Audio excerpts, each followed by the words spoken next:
Hello အားလုံးပဲမင်္ဂလာပါ D Universe ကနေပြန်လည်ကြိုဆိုလိုက်ပါတယ်ဒီဗီဒီယိုလေးကတော့မိုးကုတ်မြို့မှာဘာတွေစားကောင်းလဲလို့မေးလို့ကျွန်တော်တို့မိုးကုတ်သားတွေရဲ့ favorite local အစားအစာနဲ့အတူချစ်စရာကောင်းကြတဲ့ဆိုင်လေးတွေကိုပါ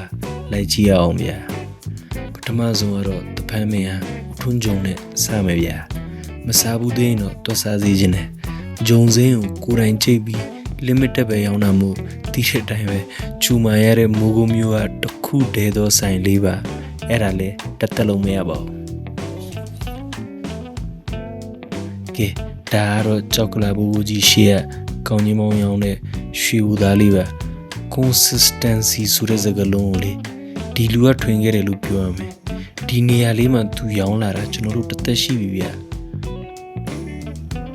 ဒါပေမဲ့သူလည်းတူတူပဲစောင်းရသည်ဆိုအေးတဲ့ကြားထဲကလာဝဲပါတယ်ပါဆိုအမြဲကုန်တဲ့ဆိုင်လေးပါအရင်စားကောင်းတော့လေကုန်မှာပေါ့လို့ကဲကဘာမှာချစ်စရာအကောင်းဆုံးအတွဲလေးကိုပြမယ်နော်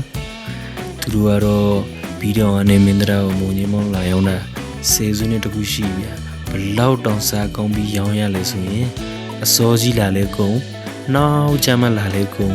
ဗီဒီယိုလာရိုက်မှာနော်လို့ပြောထားတာလဲကုန်ပါတယ်ဗျာဆိုတော့ဒီနေ့လာရိုက်တဲ့နေ့မှာပဲတမျိုးပဲခြံတော့တာတဲ့ဆိုတော့โอเคဗျာဆိုပြီး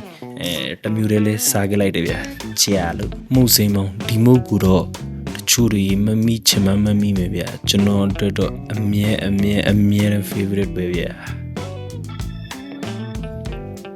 ကဲဒါတော့လေဦးက one and only မွေပါဆိုင်လေးပါဘာတွေထဲကြမန်းမသိဘူးဗျာကောင်းတာထက်ကူပူတာတော့အမှန်ပဲစားကြပါအောင်ဗျာကျွန်တော်တို့ဆွဲပြီဗျာကဲနောက်ဆုံးမှာတော့ကျွန်တော်တို့ညီကိုတွေခုနာရလေဦးကငကြောဆိုင်လေးပေါ့ဗျာဒီဆိုင်ကငကြောနဲ့နိုင်ရွကျော်ကတော့ဘလူပြောမလဲမိုးမျိုးမှာအကောင်းဆုံးနဲ့အကောင်းဆုံးဆိုင်တော့ဒီဆိုင်ရဲ့ service နဲ့အရသာကိုမမီဘူးပဲပြောရမယ်ဗျာဗီဒီယိုလေးရတော့ဒီလောက်ပါပဲနောက်ဗီဒီယိုလေးမှာထပ်ဆုံးကြတော့ပေါ့ဗျာအားလုံးပဲကျေးဇူးပါတာတော့နေ့ရက်လေးဖြစ်ပါစေလို့ဆုတောင်းရင်း